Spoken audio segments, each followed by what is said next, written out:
微博叶蕴没有，只有肖战和杨紫粉丝投票，天后确定，流量粉集体不约。微博之夜是娱乐圈的一场盛宴，来这里的明星无不人气，因为人山人海，人气空前高涨，期待值极高。2021微博之夜因疫情没有举办，2022微博之夜将于今年3月25日举行。消息一出，不少网友纷纷表示期待，也有小部分网友不相信，认为微博之夜刚刚举办不久，今年3月25日又要举办一次，多此一举。事实是他们很困惑。去年11月29日，微博愿景大会召开，赵丽颖和张若昀坐在 C 位，两人获得优质男演员奖。旁边是肖战和王鹤棣，他们4个人的鼻子都很棒。顾名思义，微博世界大会是影视剧的盛会，奖项主要针对影视剧颁发，如年度新锐、突破魅力、期待、吸引力、实力、质量、美口碑演员，都是给演员的奖项。这个形容词有各种各样的人，每一个请来的人都觉得自己是个奖品。微博之夜不仅限于影视、电影、音乐、体育，甚至航天领域，人气歌手也会来，微博之夜更是星光熠熠。起初，有网友质疑微博之夜真的会来吗？直到2月28日，第一批参赛艺人在微博刷屏，微博之夜迅速成为热门话题。2月27日，网上发布了一份名单，杨幂、迪丽热巴、龚俊、蔡徐坤、肖战、杨颖、王鹤棣、虞书欣都会来，而且参与的艺人不限于他们，真的很红，大家都会来。微博为主明星粉丝的战场，也是影视音乐宣传的重要平台。微博之夜邀请的艺人多半都会给面子，星光荟萃，谁将成为微博之夜最受关注的王和王后？本以为这是一场竞争激烈的粉圈大战，当红流量粉拼个你死我活，狭路相逢勇者胜，或者10万粉丝过河。微博之夜还特地给网友们写了一封信，这封信的意思是通知微博用户，1年1度的微博之夜即将来临，诚邀广大用户参与微博 King and Queen 年度最受欢迎人物和年度最爱人物的评选，以及鼓励用户点赞和分享。其实微博还是希望评选的结果能够让大众信服，而不只是被流量粉操纵，普通用户哪有时间和精力天天用手机投票？这是一个无解的问题。在微博之夜，评选结果不仅仅由粉丝操纵，有2轮评选，从2月28日到3月20日，用户推荐后会有专家评审和投票，2轮结果合并在盛典当天宣布。不仅要看粉丝投票，粉丝投票很重要，代表着用户的推荐价值。根据粉丝对偶像的关心程度，想给偶像最好的创意，肯定会有粉丝大混战。4天过去了，投票非常冷清，代表最高荣誉的 King and Queen 票数所剩无几。直说吧，这一波这么冷，真是没想到，有点打脸的微博之夜。截至今日17点整，女王只有7536条微博推荐，而排在断层第1位的杨紫也只有4975票，但4975票的投票率却高达63.87%。King 也差不多，微博提名39335票，错位第1的肖战只有17386票，占比44.18%。你没看错，4900多票，17300多票。除了王后，肖战和杨紫也在微博年度最受欢迎人物实时票数中排名第1，只有肖战和杨紫的粉丝在投票，其他流量粉丝呢？巧合的是，肖战和杨紫已经连续2届成为微博王和后。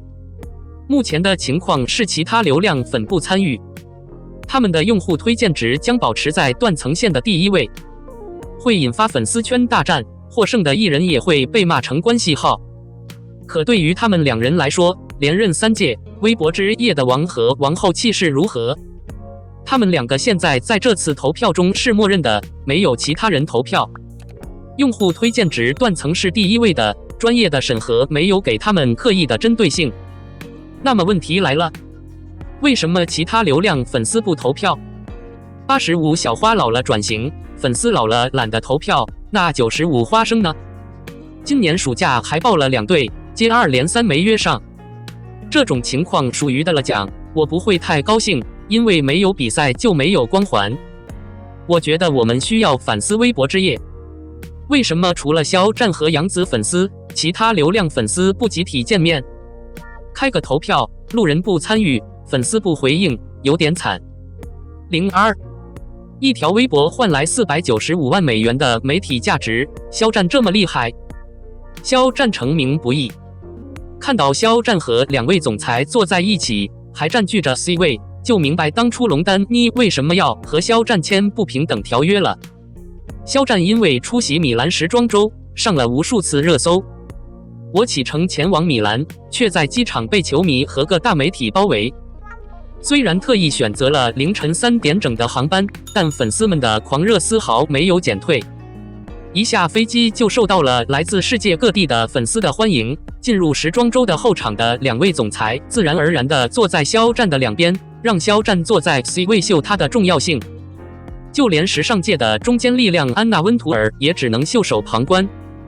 此外，在没有任何宣传和营销的情况下，肖战凭借一己之力，让古才一夜之间夺得了全国前4热搜，一跃成为热搜榜第1，甚至让 TOS 成为了全球潮流第2高的。就连肖战相关的话题热度直接突破了30亿，超过105家媒体报道了肖战的相关内容，在10几个国家热度趋于高位。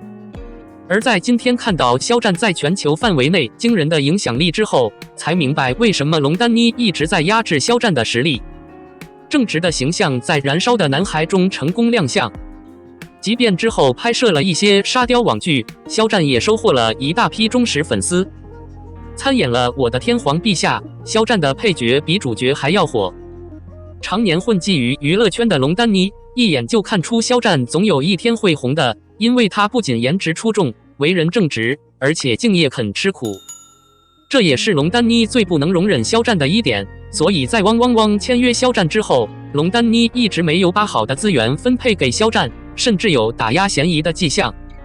但金子到处都是金子，即使资源不好，没有背景，肖战依然每天在顶级娱乐圈中脱颖而出，后来更是凭借《陈情令》红遍全球。虽然在227事件之后已经沉寂了1年，但首次亮相的热度还是一如既往。星光奖的8秒红海就是最直观的佐证。现在想想，龙丹妮打压肖战，很有可能就是不想给自己培养竞争对手，得不到就毁了。龙丹妮可真是娱乐圈最毒女人。如果你不了解肖战，那你一定不明白肖战话中的深意，更不知道肖战在出道之前被公司安排拍了一部又一部的电影，就是因为他没有资源。这是一部烂片。自从哇哇哇签下肖战之后，因为龙丹妮的有意打压，肖战的团一直不红。眼看着这家公司的其他艺人都或多或少的为公司赚了钱，而 X9 少年团却一直停滞不前。趁着选秀期的人气，公司第一时间给群里安排了一部沙雕网剧。剧里怨声载道，但至少增加了公司的营业额，公司倒是赚了钱，但联合起来却声名狼藉。结果这个密码没有用，龙丹妮被关在了一个小黑屋里。之后拿到的资源不仅仅是不知名的综艺，还有用放大镜也看不出来的小配角。最后，为了榨取剩余价值，肖战直接被卖给了新力传媒，这让肖战更加吃亏，压榨他的资本。此后，肖战的影视资源虽然增多，但个个都是让人看了忍不住啧啧称奇的魔幻剧。肖战死忠粉50块钱的特效忍不住吐槽。肖战虽然无奈，但并没有因此放弃自己。相反，他在困境中坚守着作为演员的底线。当他在寒冷的冬天拍戏需要下水时，他会穿着单薄的戏服在水里待上几个小时。拍打斗戏，他亲身体验过，从来没有用过替身。就算被重重摔倒在的，被奔马拖着的，他也毫不犹豫一枪毙命。他毫无怨言地被拖在地上揉搓。记者采访他拍完戏后的感受后，他只字未提辛苦，只是很调皮地说自己的发际线令人担忧，就是为了让粉丝安心。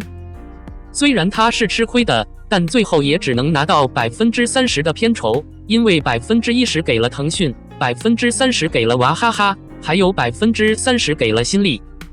虽然合同还没有到期，但你还要继续忍受压榨。不过庆幸的是，肖战已经不是那个任人宰割的小白了，他有几十个代言，越来越多的优质资源找上门来，没有人可以再欺负他了。电影可以拍了，大家敬而远之。一条微博创造了493万美元的媒体价值，开通 ins 账号几小时内吸粉30万。为什么肖战会有如此强大的粉丝支持？2020年227事件后，肖战成为娱乐圈众多明星避之不及的瘟神。离肖战远点，就连分了肖战60%工资的2位老东家也对肖战避而远之。新力甚至直接不顾和肖战的关系，各种代言和签约的影视剧也纷纷解约。